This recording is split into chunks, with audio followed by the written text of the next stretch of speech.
Talk to me. WSRadio.com.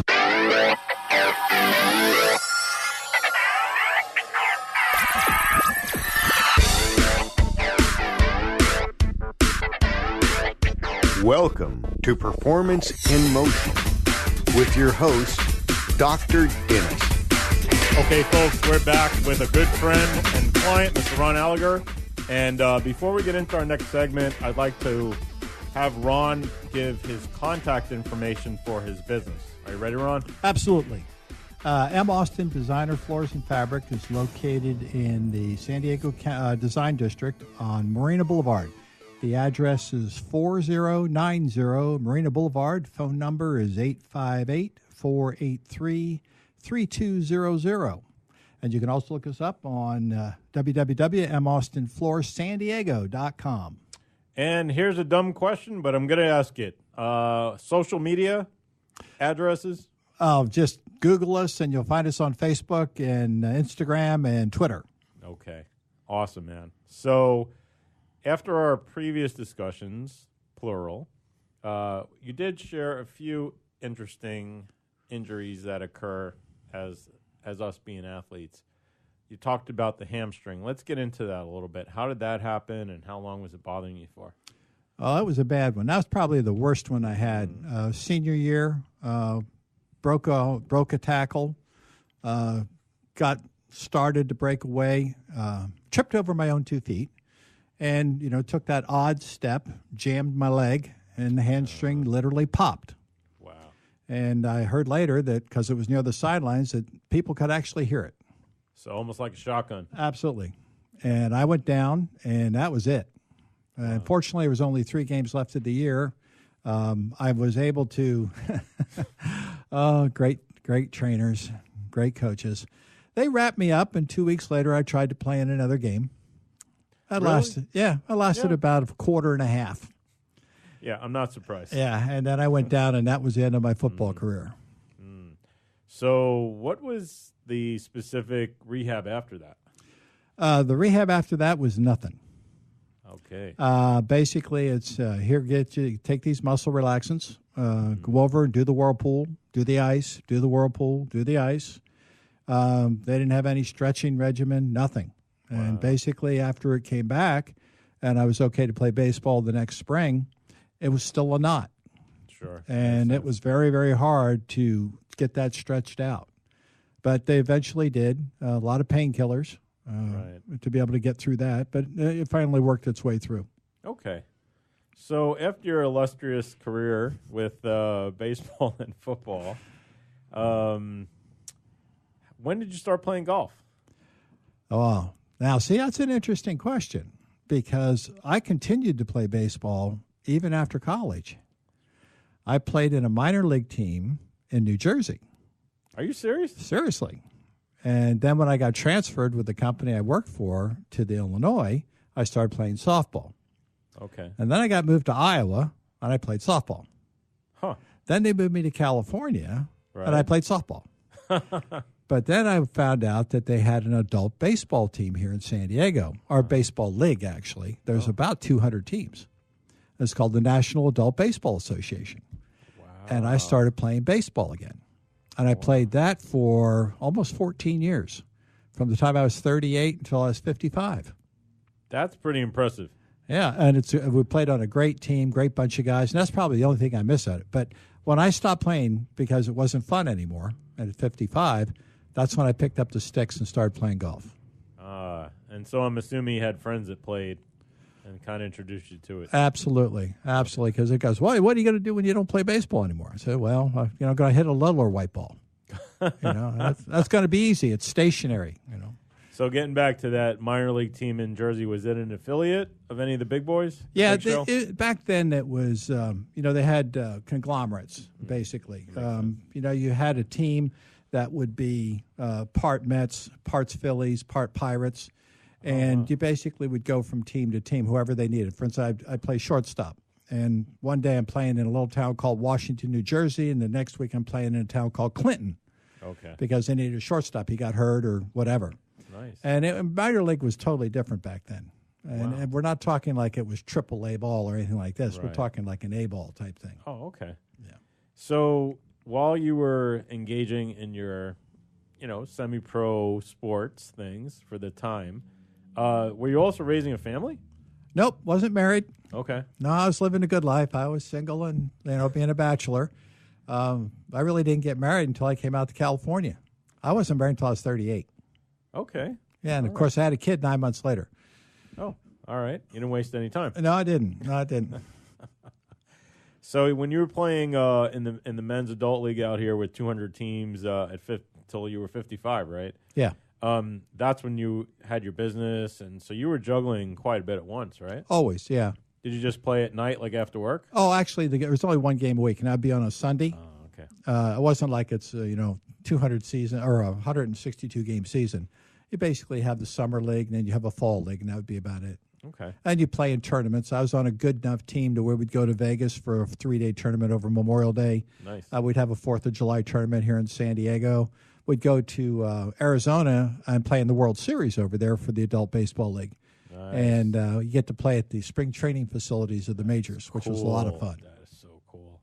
And I'm sure, just because of that fact, because it's such a privilege, everybody ups their game and you get a little more psyched. And Yeah, and believe it or not, they actually have some ex-pros that play in the Adult Baseball League that are in their 50s. I was going to ask you about that. Oh, that was fun. Yeah, that's I can definitely relate to that experience playing in these men's leagues. And believe it or not, here in San Diego, there's 6 rinks within a 20-mile radius. Yes, I know there's one right here in Mira Mesa. Absolutely. And I think that I met one pro who was in his 70s that played in the NHL in the original 6 teams. Oh, my goodness. I forgot what team he was on. He's from Minnesota, but that's pretty phenomenal. So, Still a good skater, too? from what I heard, he was pretty decent. I'll bet. Wow. Yeah, that's very inspirational. I don't know if you remember Jack Lane, Absolutely. but he was definitely one of my role models. My wife's got a fan of him. Oh, yeah. Not surprised there. Can't wait to have her on the show next week. Oh, that's right. Yeah, tomorrow's going to be in next week. Yeah, she's pretty phenomenal, folks. I met her about a year ago, and every discussion that we had at LA Fitness and Forest Ranch, she talked about her hubby Ron. Well, I hope it was all good. And you're here, right in front of me. I feel so privileged. Well, a lot of it has to do with the fact that I'm here voluntarily because of all that you've done for me. Thank you. And we're going to get into that, I'm sure, in this next segment. Absolutely. And it's really fun when I get to work with you guys because I love dogs. So let's talk a little bit about your 3 dogs that are adorable. Oh, my goodness. Well, they've kind of, attached themselves to you. We have Mina, Chihuahua, 10 years old. We have Frankie, Chihuahua. I won't say what we call him on the air, but he's an individual in his own right. And then, of course, we have our Yorkie, Dora. Yes. And she's the affectionate one. Yeah. I'll call her the love bug. Absolutely. Absolutely. It's amazing. So I didn't ask you how many children you have. I have one. Okay. Son Matthew lives in Denver, playing adult baseball up there. Very cool. Very proud of him. He works for Wells Fargo, doing a great job. Nice. It's awesome to have that approval from your dad, as especially as a male. Well, he's worked hard, and he deserves it because he works hard at whatever he does. So getting back, the reason why I brought that up is, do you see the parallels of when children are young and your little doggies that are adorable? Yeah. Yeah, we do. When you're raising a kid, it's just like raising children and dogs, whatever. You have open affection for them, and they sense that. Yes. And when you allow them to be who they are and without restrictions or trying to tell them who they have to be, it allows them to blossom into being something pretty special. Wow. That right there, if every parent, coach, teacher applied that principle of accepting the child or young adult or whoever, even an adult, we all want acceptance. Absolutely. I was very blessed. My parents raised me telling me all the time that I could do whatever I wanted to do. Wow. As long as I was going to be happy at doing it. My dad once told me, he says, I wouldn't care if you changed your job every year for 20 years until you found something you truly loved Right. and you'd be happy doing it. Wow. That's pretty incredible. Yeah, and I've enjoyed going to work every day for the most part. I mean, there's no always ever a perfect job, but to be able to go every day and enjoy the people you work with, that's a pretty cool thing. Nice. I definitely want to get into the next segment about, I'm sure you coached your son for a bit. Oh, yeah. So I just want to get into the positives and the things that have worked for you, for him. Okay. And, we really want to, address the things that are going to inspire and increase awareness, and especially in sports. You know how parents every parent out there thinks that their kid's going to be a pro. And the reality is it's really, 1/100th of 1%.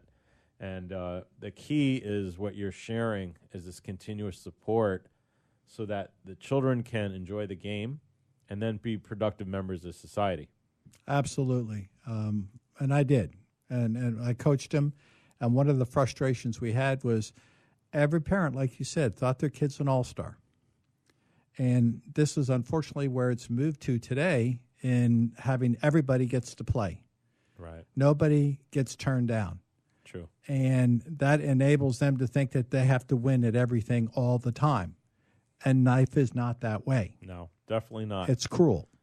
Well, folks, these are two segments down. Can you believe it? We're coming to the end of the second segment, and it's definitely a pleasure having Mr. Ron Alleger here. You're listening to WSRadio.com, the worldwide leader in Internet talk. This is Dr. Dennis. See you soon.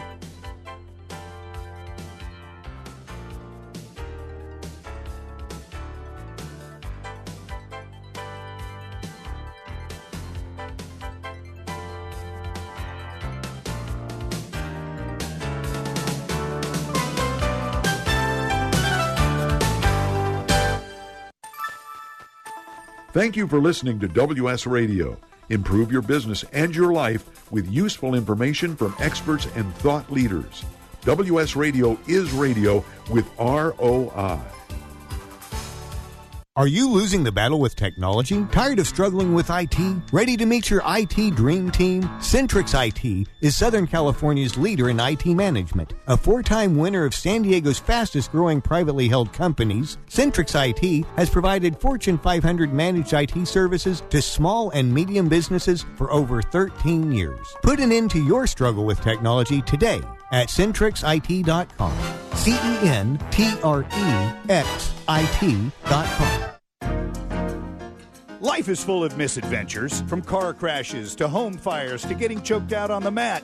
Yes, I said getting choked out because I'm Carlos Kramer, jiu-jitsu competitor, MMA and media personality, and mild-mannered insurance agent. You can follow my adventures on Kick-Ass Radio, and I can protect you from life's misadventures at Kramer Insurance. Home, auto, life, business, and workers' comp. We're at KramerINS.com, and I want you to join my world. Are your feet hurting you? I mean really hurting you so much that you can't come to the fair and enjoy other activities with your friends? If so, you may have plantar fasciitis, a chronic inflammation of the connective tissues in the foot. I'm Holly Halsey. I'm a licensed acupuncturist, and I can help you with your pain. I invite you to visit me at my webpage, AccuSageHouseCalls.com. That's ACUSSAGE, housecalls.com. Find out what pain-free feels like. Hi, this is Rob Barnett, VinVillage.com, where wine lovers connect. Be sure to tune in weekly to Vin Village Radio for exclusive, in-depth interviews with the who's who in wine and food.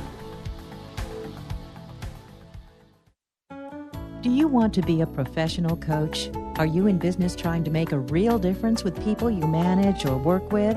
Have you started a coaching practice that isn't quite getting off the ground? Get the skills you need to be a successful coach today with the Coaches Training Program from Accomplishment Coaching. The Coaches Training Program will show you how to help others focus and be more fulfilled. Whether you want to improve your company's bottom line or create a thriving coaching practice, Accomplishment Coaching can give you the distinctions and practices you need to coach others effectively today. Accomplishment Coaching has spent 6 years developing a cutting-edge coaches training program that will have you ready to coach people professionally in just 12 months, and you don't have to take time off work to do it. To find out more about the Coaches Training Program, just call 1-888-548-6813. That's 1-888-548-6813.